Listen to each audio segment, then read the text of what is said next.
filthy, kinky, naughty medieval nuns. The shocking things they did. When you think of nuns, you might picture a quiet, reserved woman living a life of devotion and prayer. But did you know that nuns in medieval times were capable of some pretty wild behavior? These are the shocking things the medieval nuns did back then. Stay tuned. History. Before we get into the butter of things, let me tell you a few important things about the life of nuns in medieval society. The nuns were the female version of monks. They devoted their lives to prayer, service, and contemplation in their religious communities, but we guess they took their devotion too seriously. Like, so seriously that they weren't even allowed to speak unless absolutely necessary. Imagine using only hand gestures and grunts to express yourself with other people. Awkward. But the rules didn't stop there. Nuns were also expected to fast regularly, sleep on hard beds, and wear uncomfortable clothing. Basically, it was like living on a never-ending yoga retreat, minus the downward dogs and vegan smoothies. And don't even get me started on the lack of Netflix. I mean, what did these nuns even do for fun? These strict rules meant that any behavior that deviated from the norm was considered scandalous. And trust us, these nuns knew how to push the boundaries. From veiling to barnyard monasteries to claiming divine visions, they found plenty of ways to keep things interesting. Veiling and the art of distraction.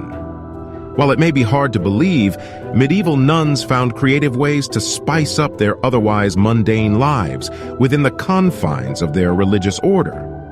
One such way was through veiling, in which nuns were blindfolded or had their heads covered during religious ceremonies. But what could possibly go wrong with a little blindfolded worship, you might ask? Well, let's just say that nuns are only human after all, and sometimes human nature takes over. You see, veiling provided an opportunity for mischief and sexual experimentation that nuns might not otherwise have had. With their eyes covered, they could touch and feel each other without fear of being caught. And as you might imagine, things often got pretty heated beneath those veils. You have to hear this popular story involving a group of nuns who took their veiling to the next level by incorporating a live rooster into their worship. Apparently, the nuns would take turns holding the rooster beneath their veils, allowing the bird to peck at their sacred parts as a form of religious ecstasy. Needless to say, this practice did not go over well with the church authorities. But the fun didn't stop there. Some nuns reportedly used their veils as a cover for other activities. For example, they might sneak in extra food during meal times by hiding it beneath their veils. Or they might use their veils as a convenient hiding spot for contraband items like jewelry or books. Of course, not all nuns were on board with the veiling shenanigans. Some saw it as a distraction from their religious duties and a violation of their vows of celibacy. But for others, veiling provided a much-needed outlet for their pent-up desires and frustrations. Barnyard monasteries. You may have heard of sister wives or polygamy, but have you ever heard of barnyard monasteries? That's right. In medieval times, some nuns lived together in communal homes and engaged in sexual relationships with each other. And no, we're not kidding. You might also wonder why these nuns took their devotion to God to an extreme level. Some historians believe that it was a way for nuns to express their love for God through physical love with one another. In other words, they saw it as a form of spiritual intimacy.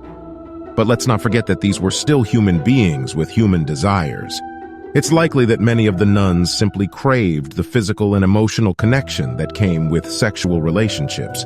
And since they were already living together in close quarters, it was probably just a matter of time before things got steamy. Wait till you see how the church responded to these barnyard monasteries. Well, let's just say that they were not amused. The church saw these relationships as a direct violation of the nuns' vows of celibacy and a threat to the church's purity as a whole. The church authorities cracked down hard on these barnyard monasteries. Some nuns were forced to leave their orders and were publicly shamed and humiliated. Others were even subjected to physical punishment, such as whipping or public flogging. Some nuns were still willing to take risks and engage in these relationships as they didn't care about the consequences. Their desires were more powerful. For them, the benefits outweighed the risks. And who can blame them? Not every day you find someone who understands you on such a deep emotional level. So the next time you hear about a group of nuns living together in close quarters, don't be so quick to judge. They may just be expressing their devotion to God somewhat unconventionally. And hey, who knows, maybe they're on to something. The story of Sister Benedetta Carlini.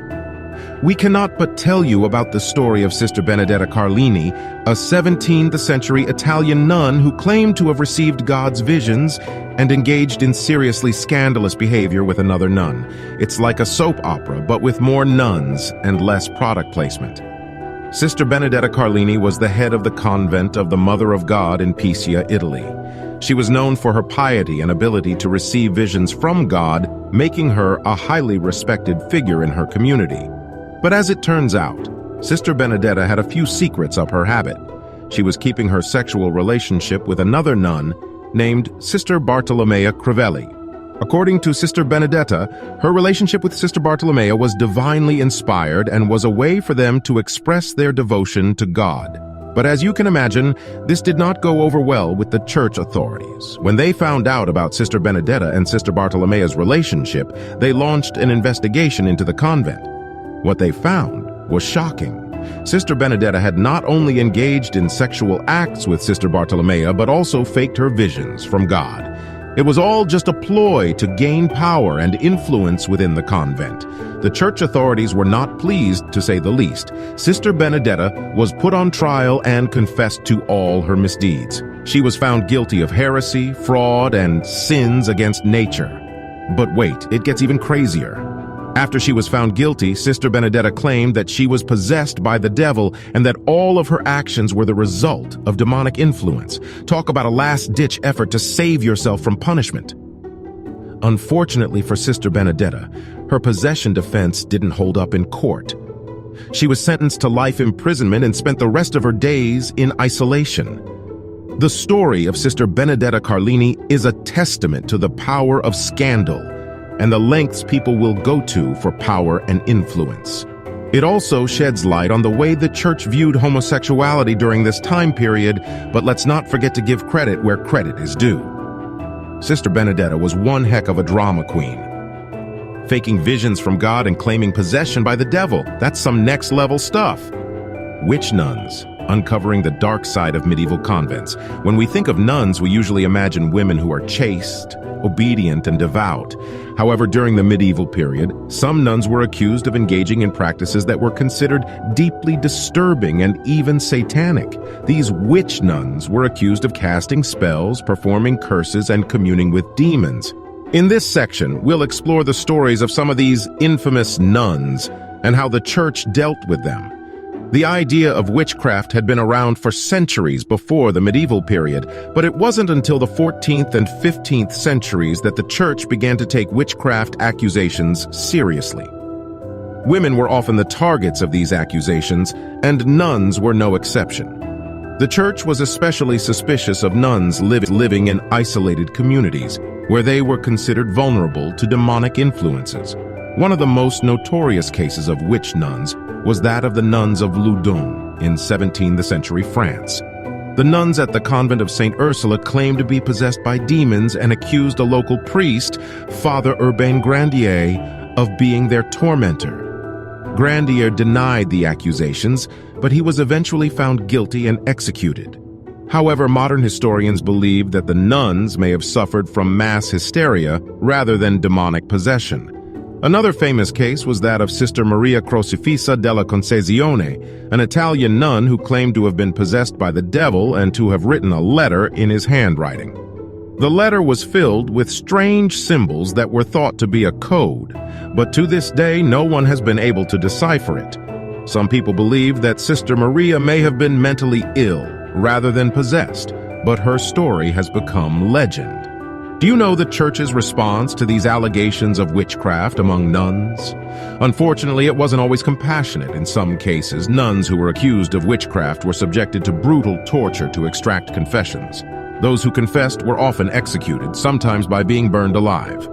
It's important to remember that the stories of witch nuns are just one aspect of the complex history of convents and monasteries.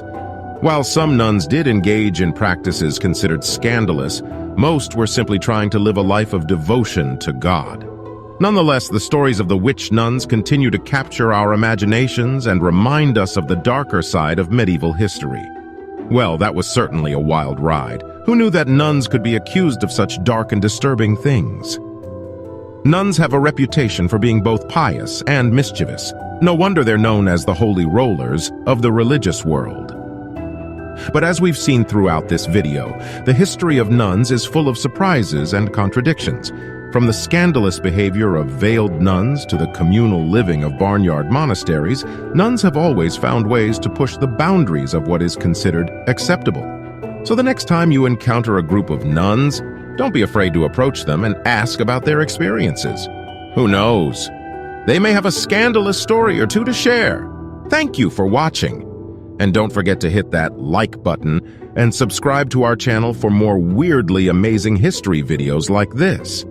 Tell us what you think, and if you have other shocking stories that we didn't mention, please comment down below. We can't wait to hear them. See you next time.